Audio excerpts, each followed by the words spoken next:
As the University of California at Berkeley kicks off Free Speech Week, the university will be footing a major security bill in an attempt to protect the speakers from Antifa and others. UC President Janet Napolitano telling the LA Times, quote, "Free speech is not free. It turns out the question, or the rock and the hard place that Berkeley is in and other university campuses, is the value put on free speech and the safety and security issues that are implicated." But did the school bring this on itself? Here to weigh in is campusreform.org correspondent and UC Berkeley student Naweed Tahmas. Thank you so much, Naweed, for being with us. So apparently free speech costs a lot of money. She's right. It's costing them $300,000 this week alone to protect all of those speakers from Antifa. What are your thoughts?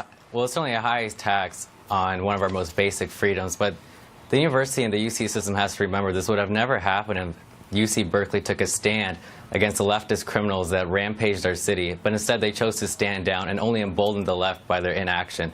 As a student at UC Berkeley, as a conservative and a campus reform correspondent, I'm routinely attacked for my views and routinely spit on, but the university fails to do anything about it, and by their inaction they've only emboldened the left to continue to harass us because they know there's no discipline or consequence. Well, let's take a look at some of the speakers during Free Speech Week. Steve Bannon, former advisor to the President of the United States, is going to be there, and Coulter and Yiannopoulos, all to the political right.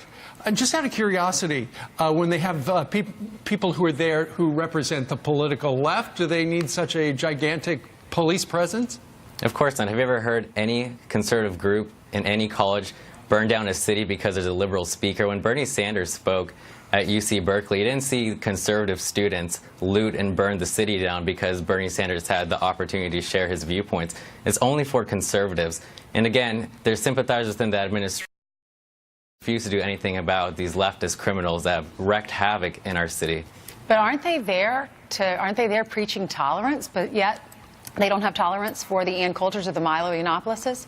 Of course, I mentioned this before, that anyone right of Bernie Sanders is considered intolerant and a bigot, and therefore it's justifiable to attack them and harass them. Yeah. Got a question for you. You know, we hear so much about Antifa. How many UC Berkeley students are involved in that, or are these just outside troublemakers who hear there's some righty speakers, they're going to show up and cause trouble and break stuff? So there's certainly several groups outside the city of Berkeley that are involved with these violent riots, but the university continues to peddle this false narrative that there are no students involved with Antifa, but that's certainly not true. There are several students that are involved with Antifa, and many of them, again, harass our club on a daily basis. And you've been spit on, you said? Who's doing that? Well, that's to say the least. I've also been stalked. I've also had rocks thrown on my window. I've also had my personal information posted online. It's these leftist groups that feel emboldened again to continue to harass us because they know the student isn't going to discipline them. So the left has no reason to fear discipline or punishment. There are no consequences. Just out of curiosity, why did you decide to go to Berkeley? I mean, you knew going in what it stood for. Right. Well, the easy way out is to go to a conservative school, but going to Berkeley forces you to understand not only your ideology very well, but your opponent's ideology very well. When I first got to Berkeley, there was only 10 students in the Berkeley College Republicans, but there's a conservative movement growing on campus, and now we're larger than the campus Democrats. We're 60 members strong. There you go. All right. Well, you're not going to let them shut you up. Thanks for coming on our show this morning. Have a good weekend. You too.